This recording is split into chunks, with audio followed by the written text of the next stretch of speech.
Eu estava aqui estudando o capítulo 5 de Mateus, onde Jesus ele está fazendo o Sermão do Monte, o famoso Sermão do Monte. Então, aqui no versículo 13, capítulo 5, versículo 13, Jesus fala assim, eu achei muito interessante esses versículos aqui que eu quero passar para vocês. Ele fala assim, Jesus, olha, versículo 13. Vocês são o sal da terra, mas se o sal perder a sua força, como sua salinidade será restaurada? Não presta para mais nada, senão para ser jogado fora e para que as pessoas pisem sobre ele. E ele continua aqui no 14 falando, olha, vocês são a luz do mundo.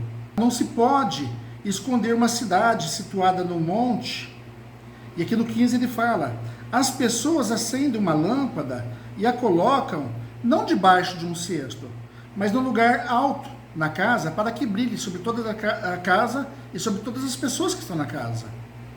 Então Jesus está querendo dizer o seguinte, olha, para que nós que nos identificamos como cristãos, como adoradores de Deus, nós temos que ser o sal, não é ter o sal, nós temos que ser a luz.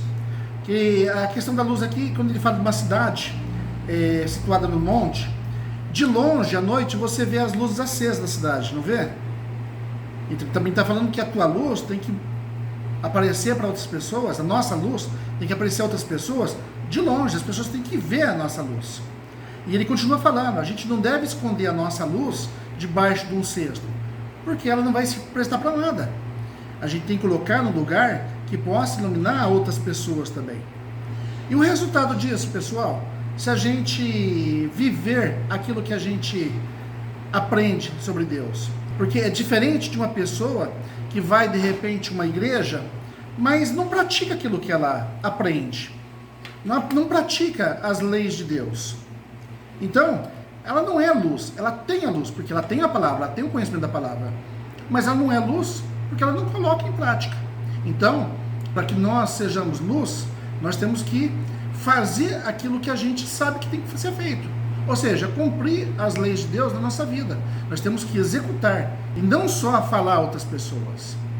E aqui, Jesus ele continua falando para nós, por que que nós temos que viver, por que que nós temos que ser o sal, por que que nós temos que ser a luz. Porque se a gente realmente faz tudo aquilo que a gente aprende de Deus, se a gente colocar em prática, olha aqui, ó, olha o resultado, olha o resultado é excelente, hein? Para que vejam as suas boas obras e deem glória ao seu Pai que estás nos céus. Ou seja, você com a tua atitude, nós com as nossas atitudes corretas, nós damos glória a Deus. As pessoas falam assim, olha, aquela pessoa lá, aquela pessoa realmente vive aquilo que ela aprende da palavra de Deus. Realmente ele é um servo de Deus. Ele vive aquilo. Realmente ele executa aquilo na vida dele.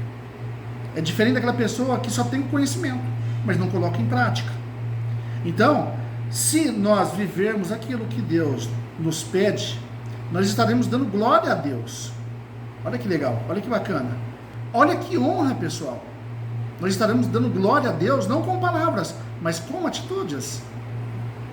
E ele continua aqui no versículo 19 do capítulo 5, ele mostra para nós o porquê que nós temos realmente que continuar fazendo o que a gente aprende da palavra de Deus. Aqui no versículo 19 ele fala, portanto, quem violar o menor desses mandamentos e ensinar a outros a fazer o mesmo, será chamado menor em relação ao reino dos céus. Mas quem cumprir e ensinar será chamado grande em relação ao reino dos céus. Então, você será considerado grande se você ensinar as pessoas a fazer aquilo que é o correto. Então, para vocês ensinar as outras pessoas a fazer o que é correto, Jesus está falando aqui que você tem que fazer o quê?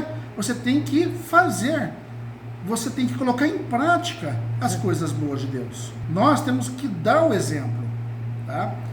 E no versículo 20, Jesus, ele fala aqui, olha, pois eu lhes digo que se a sua justiça não for maior que a dos escribas e dos fariseus, de modo algum vocês entrarão no reino dos céus.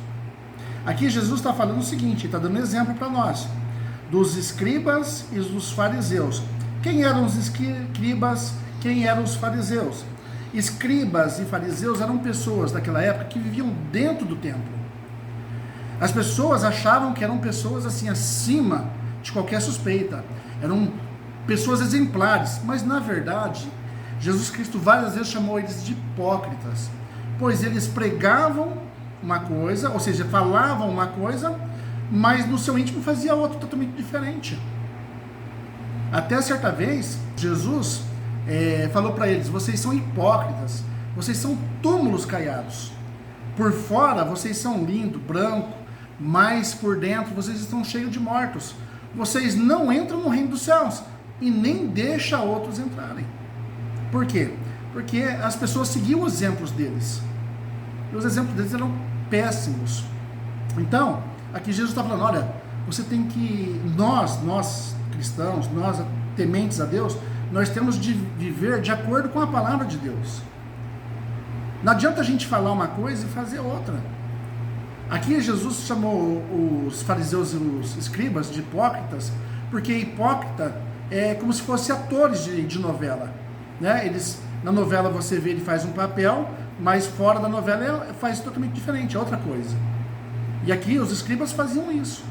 Então a gente tem que tomar muito cuidado, nós todos temos que tomar cuidado, porque a palavra de Deus nos traz responsabilidades. Então nós temos que ser exemplo para que a gente possa herdar o reino dos céus. Gostei muito de falar com vocês aqui hoje, que Deus abençoe muito a vida de vocês, que nos ajude dando o Espírito Santo a nós, para que a gente possa colocar em prática tudo o que aprendemos da palavra de Deus.